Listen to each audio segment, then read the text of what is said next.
Hey everyone, and welcome to Chef AJ and Friends. My guest today is a good friend of mine, and her name is Chef AJ. So I'm going to be doing this all by myself. I'm going to be demonstrating one of my favorite quick and easy recipes from my kitchen, which is perfect for the upcoming holiday season. We start with Halloween, and then we get into Thanksgiving and Christmas. I just need a few minutes here because I'm multi-streaming, so I just have to click a little bit here and a little bit there, make sure everything is working, and make sure that people in the chat are there. So let me see that before I actually go to the kitchen and start cooking. And if you're there, just maybe type in the chat hello so that I know that you are there. Okay, nobody. Well, I guess I'll just do this to nobody then. I'll wait for one person to say that they're there. Okay, it looks like I'm seeing people join on Instagram. That's great. Kelly and Serenity, thank you so much. I can go to the kitchen in just 1 second, but before I demonstrate today's fabulous recipe, which is the world's healthiest and easiest 2-ingredient vegan pecan pie with no sugar or flour, I want to tell you about a wonderful boot camp that I'm teaching this Sunday. It's an all-day boot camp, or almost all day, 9 a.m. to 3 p.m. Pacific time. It will be recorded, and it's based on the recipes of Sweet Indulgence. I'm using a virtual screen. Sorry about that. But what's different about my classes, if you've ever taken them, you know, it's not just you watching me make the recipes. That's fun and that's great. But I watch you. I come into your kitchen through Zoom and in real time watch you make them so that I can help you. There's just a few spots left, so click the link below if you're interested. So I'm going to go into the kitchen now and make from Sweet Indulgence, page 153, the world's healthiest and easiest pecan pie. So just give me a moment to walk to the kitchen, and then I can come back and look if there's any questions.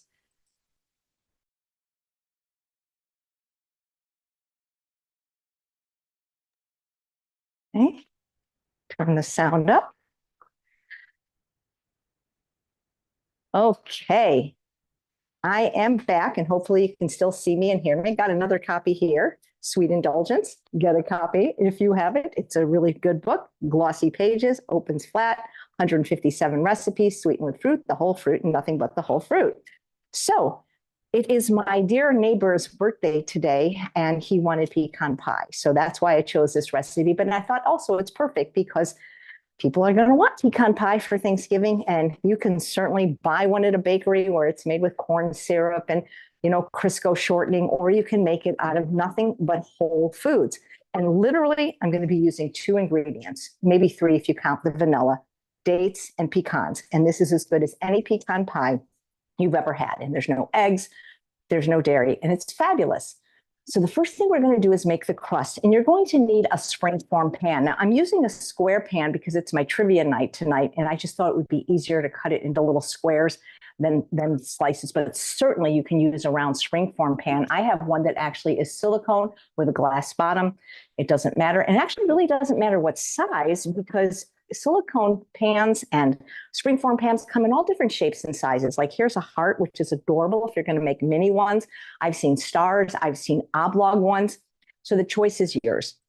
Traditionally, pie is round though. So you can line this with a piece of parchment paper, and that will make it easier to clean. But I have a problem a little bit with parchment paper because it's not so great for the environment, because you really can't use it over, whereas you can use these over and over.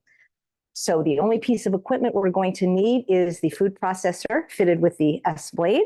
Make sure that it's dry, the blade and the canister, because otherwise the nuts will turn into more of a pesto than a flour-like consistency, which is what we want. So I have my raw unsalted pecans and my pure vanilla bean powder, and I'm going to place them in the food processor. This is the Breville. No affiliation to the company. It's just a wonderful machine. It's powerful, and it's really, I always say, get the biggest and best you can afford. When you have a powerful machine like that, not only can you do larger recipes, but it takes a lot less time. So we're just going to process into a breadcrumb or flour-like consistency.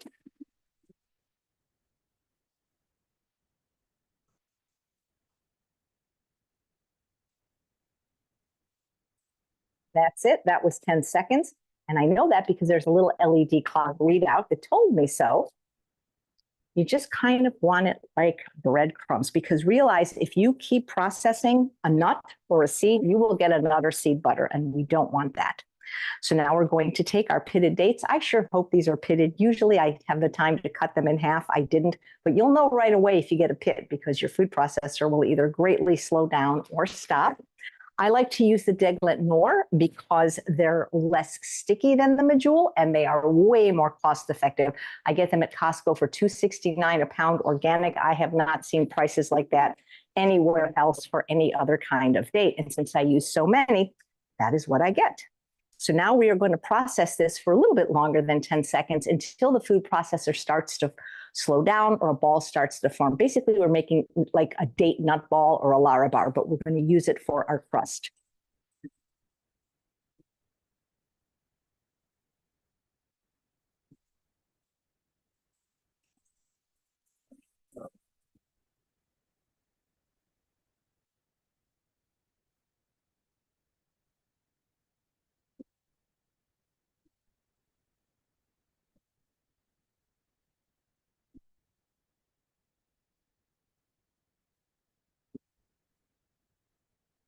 So that was 30 seconds on my Breville, and I'm going to see if it's ready. Simply, I thought I might have heard a pit. Let's see.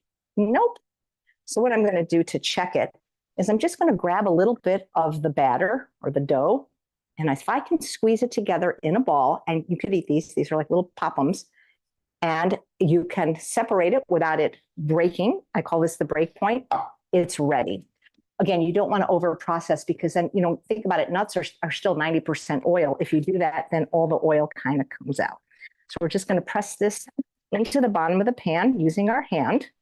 It is so easy to make these no-bake desserts. I estimate that there's at least 100 that are no-bake in my newest book, Sweet Indulgence, because I used to live in the desert where it could be 122 degrees, and the last thing I wanted to do was turn on the oven. But with these kind of desserts, I never did. And that took no time to make, a lot easier than making a traditional pie crust with the ice cubes. I learned that in home economics in 7th grade, and Crisco or oil and flour, salt, and sugar. So it actually tastes good, this crust. It almost tastes like a cookie. So now we're going to make part one of the filling, which is the pecans. And I have them measured out with some pure vanilla bean powder. Place that in the food processor fitted with the yes blade. And then I'm just going to let it run, not into a nut butter. You could, but there's no reason to. You could even use pecan nut butter. They sell that. I've seen it at stores, but that's going to be more expensive. So we're just going to let this run until it's a little bit more processed than the crust crumbs were, but not quite into a butter.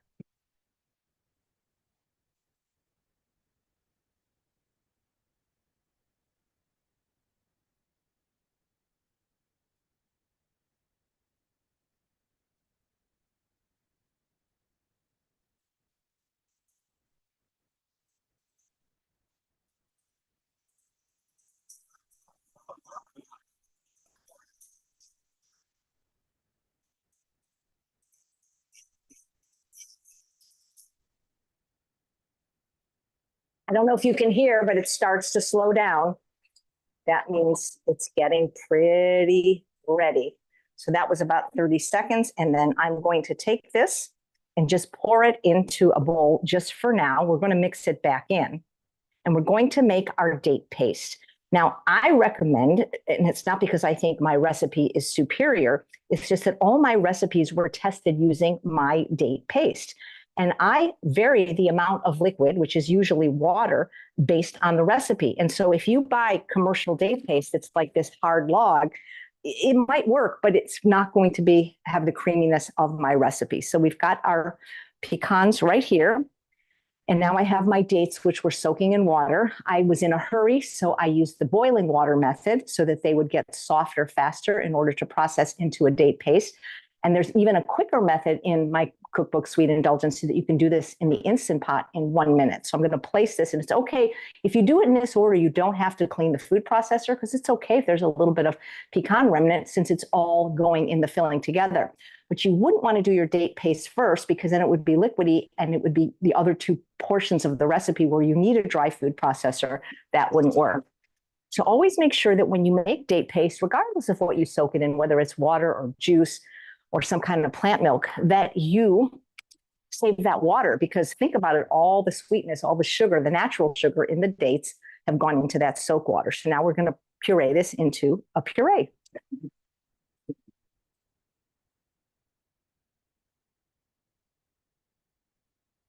When the machine goes a little bit crazy like that, pretty sure there's a pit. So we'll just stop the food processor. And sure enough, there it is.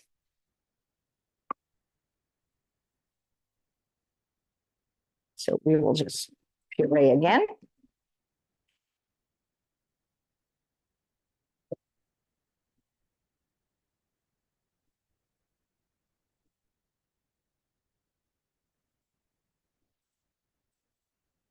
It's so easy to make date paste. I've been making it for, let's see, I stopped eating refined sugar July 6, 2003. So over 20 years, I always have some in my refrigerator, and also it freezes well. So now I'm going to place the pecans and put them back in. And I'm going to process this again until it's uniform.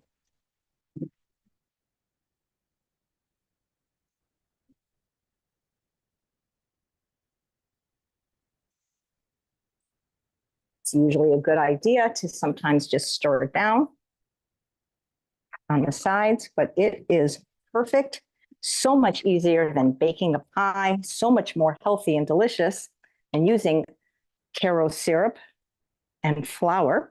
Now we're going to take the filling and pour it over the top. I forgot my pecans that I'm going to dress it with, so I'm going to go get that in just a second in my pantry. But first, I want to get all this luscious filling out. So this pie is going to be going in the freezer until it's ready. So it's kind of almost like a pecan ice cream pie. You don't bake it, and if you don't freeze it at first, at least, it's not going to have the right consistency.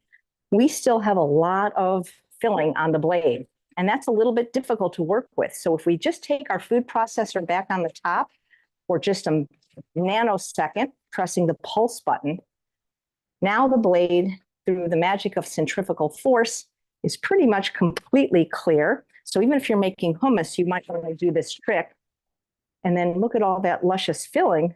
I would estimate that is at least a half a cup, if not more, that's left in my food processor. So we're going to get it all out.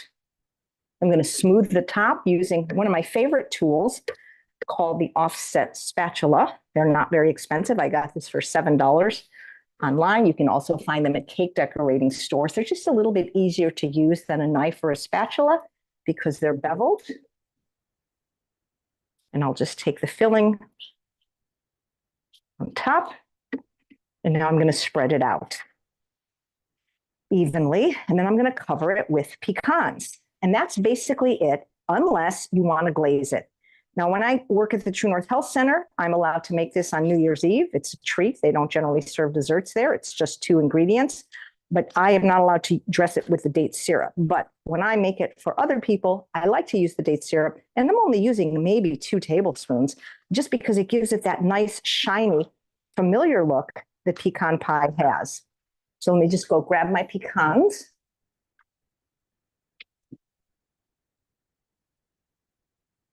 I got to say, I just love Costco because you can get almost everything I use there organic at just amazing prices. And so if you're in a super duper hurry, you can just take these and chop them up and sprinkle them on top. But if you want it to look like a traditional pie, you want to press the pecan in. And this is probably the longest part of the recipe. So this is actually would be a great time for me to take any questions, except I can't look at the computer while I'm cooking because the technology isn't quite there yet for me because I'm. It is if you want to read. Well, I wouldn't. Would you be able to read me the questions? So I'm just going to put these in a bowl. It would be easier. And if you want to increase your kitchen fitness and learn how to be more astute at making any recipes, particularly desserts, quickly, easily, healthfully, I hope you'll join me on Sunday. We've been doing these types of classes for almost 3 years now, and people seem to love them because, like I said, you're going to be making the recipes and I'm going to watch you do it. So if there's any questions in real time, a lot of times people say, what am I doing wrong? Why did it look like this? And I'm like, well, I don't know. I can't see it, but I can now. So we're just going to do that. This is going to take a while, so I'll go as fast as I can.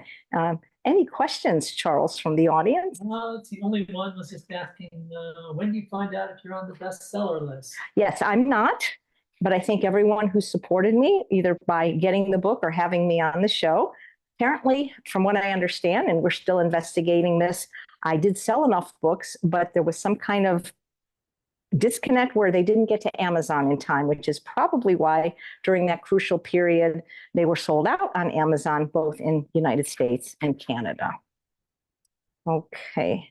Oh, here's a question. Are the organic pecans raw at Costco? Yes, the organic pecans are raw at Costco. As a matter of fact, I personally, at least at my Costco, have never seen roasted nuts at Costco. I've only seen raw, and they have organic almonds, organic cashews, organic pecans, and organic walnuts, as well as organic dates. And this is my Costco, or at least I could say every Costco in the last 3 cities I've lived at. And there's also, a robust selection of these products, Costco online, if you're a member, that often you are privy to deals that you don't get in the store.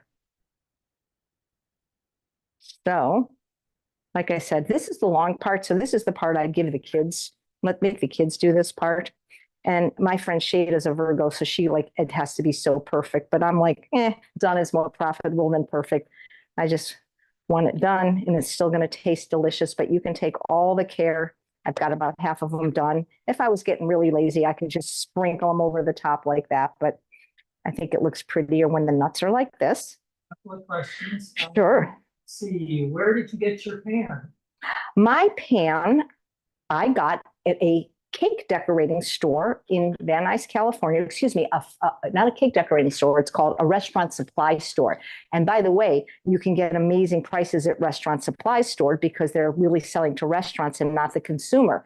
If you live in Southern California, it's called Star Restaurant Supply, and it's on Sepulveda Boulevard around Victory. It's actually near the Costco, and that is where I got it. But I know that you could find them online because I was actually just looking today for someone in different shapes. So you can definitely get them on Amazon. Just Google springform pan, and then whether you want metal, whether you want glass, silicone, and whatever shape or size you want. And they're not very expensive. I actually have one that's like 3 times this when I used to work at the restaurant, but my freezer right now is not big enough to hold that one. Any other questions? Yes. How long does date paste last in the refrigerator? Yeah, that's a great question, how long date paste lasts. And I can't really answer it because it never does in terms of, not that because it goes bad, but because I use it all the time. I would estimate probably at least 3 months, if not longer. If you're worried about not using it in time, you can certainly freeze it. The only time I've seen date paste go bad for anyone is because they were using it like as a spread on toast, and they had something else on the toast, like some peanut butter, and there was some cross-contamination in the date paste. But if that's not the case, I've never seen dates go bad or date paste go bad because it's basically just dates and water. Now, the thing is if you're making a dessert, like one thing I noticed, because if you have the book, and if you read the introduction, you'll know that date paste is kind of this color. It's kind of like a light caramel color. That's when you make it raw or uncooked. But when you use the recipe for the pressure cooking date paste to make it quicker, it is much darker because it's cooked. And there's not a problem for that if you're doing like a chocolate dessert or a dessert that you don't want the light caramel color. But if you're doing something that, like, for example, one of the frostings in my book they're supposed to be as close to white as possible, then it would be important to not do the pressure cooker date paste. What I'm doing is I'm looking for ones that are not broken to have them as whole as possible. And what's great about date syrup now is it's available even at Walmart. And it's always been available at iloveDatelady.com with a 10% discount if you use my code, which is Chef AJ. Is it Chef AJ 10? I'm not sure without looking, but that's great. So when I run out, I can just run to Walmart because they're open early and they're open late. The thing is, they don't have the large size. They only have the small one. They also carry the date sugar. So I like dates better than using, maple syrup or agave or stevia or erythritol or xylitol or mannitol or coconut sugar because, dates, yes, they have calories and they have sugar, natural sugar, but it's mitigated by all the fiber that's in there. And they're a whole food. And I can make date syrup in my kitchen.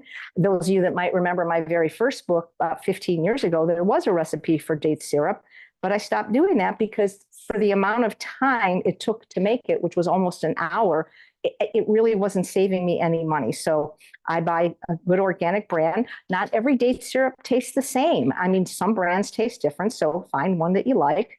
Okay, so we are done.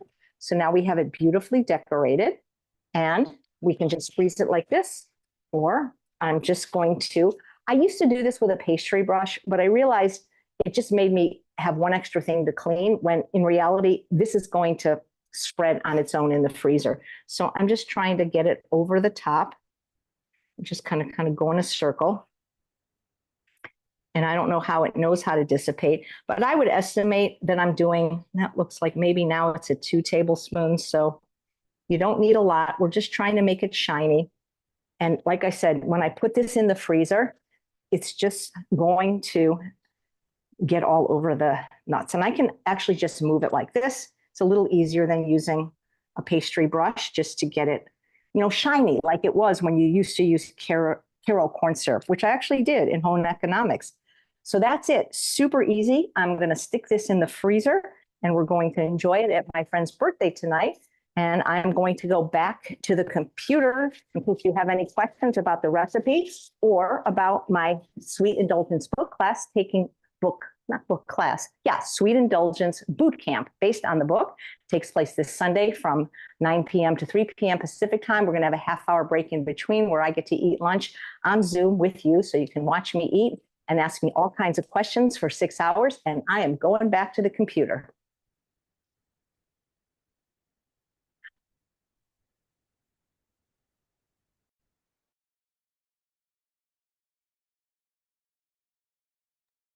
All right, I am back and I will check if there's any questions that weren't already asked. Oh, thank you so much. Diana says, I am amazing and she loves the new book. It's absolutely beautiful. Thank you. Oh, Kelly, if your closest Walmart doesn't have it, you can ask the manager to carry it. And sometimes they will because it's in their database. And you make date syrup the same way you make reduced balsamic vinegar by basically just sitting there forever and reducing it. So you make kind of date paste first, or you blend the dates with water, and then you just sit there forever until it reduces. And then you have to strain it. It's very labor intensive. I don't recommend it unless you've got an extra hour on your hands. Let me jump over, see if anybody on Instagram asked anything. Oh, somebody from Scotland. Does date sugar have the fiber as well? Deborah wants to know. Is my understanding yes, Deborah, because date sugar is merely dates that have been dehydrated and ground. So nothing has been taken out. Would this work in a traditional pie dish? So it would. It's just, I got to tell you, it's easier to cut in a spring form. If you were going to do it in a traditional pie dish, I might 1.5 times the crust recipe so that you have extra to go up on the sides. So yes. Let's see if there's any more questions. Okay, and I'll put the link right there on Instagram if you're interested in taking the class. And then, oh, I haven't even gone to Facebook yet. This multi-streaming is crazy. Well, I may as well tell you who's on the show. For those of you that have watched me for many years, you know that I used to do a show every day from March 20th, 2020 to June 30th, 2022, over 2,000 episodes. Now I do it once or twice a week, live, sometimes pre-recorded, but this week we do have 2 live shows. Tomorrow at 9 a.m. Pacific time, we have Dr. Ellen Goldhammer, who's going to answer your questions about health, diet, and medically supervised water-only fasting. And then he's the regular, the second Wednesday of the month. And then the Dr. Weiss is usually the third Friday of the month, but this month he has to go a little early, and he will be 9 a.m. on Friday. And please make sure you're subscribed to my mailing list, chefaj.com, because then you get priority on your questions, because if we can't ask them one month, we save them to the next. So if you have any more questions, I'll hang out for a little bit. Is anybody here signed up for the boot camp? So I know to look for you on Sunday. Yep, and it will be recorded. And it'll be really, really fun. If you want some information, just click the link. I'm going to be doing 10 recipes. Now, you don't have to do 10 recipes in the time you're allowed it, but I'm going to just show you with a system and with organization. If you wanted to, you could do that many. So in other words, it's like kind of putting the idea of batch cooking to dessert and always having something healthy on hand or be able to share it with friends and family. And people always ask me what my favorite recipe is in the book. So I picked all of my 10 favorite. The boot camp is $37. And I believe there's 7 spots left. So you can just click the link and join. And that's that. And I hope you make the pecan pie because it's really good. And it's perfect for the holidays. And I think if you were to bring it to, say, Thanksgiving, if you didn't tell people it was vegan and sugar and flour free, I don't think they would know. So, all right. Well, I don't see any more questions, so I don't want to keep you. And thank you so much for watching another episode of Chef AJ and Friends. And I hope you'll tune in tomorrow at 9 a.m. Pacific time for Dr. Alan Goldhammer. Oops, I see a question from Juka. What do you use to cut the pie? Wouldn't a knife destroy the pan? I think it depends on the knife. So if that is, you have to understand that this is why I'm recommending the springform pan, because I can't show you the finished product right now because I can't take it out. But with a springform pan, it comes off the bottom. And so that you can put it on a cutting board, you can put it on a plate. So I don't cut it while it's in the springform pan, if that makes sense. So yeah, good question. Okay. Oh, you have the same Corona tray. I got that in Ensenada on my honeymoon in 1995. So yeah. All right. And Brandy got the getting the vanilla powder. Yeah, vanilla powder is amazing. All right. So come back tomorrow at 9 o'clock for more fun with Chef AJ and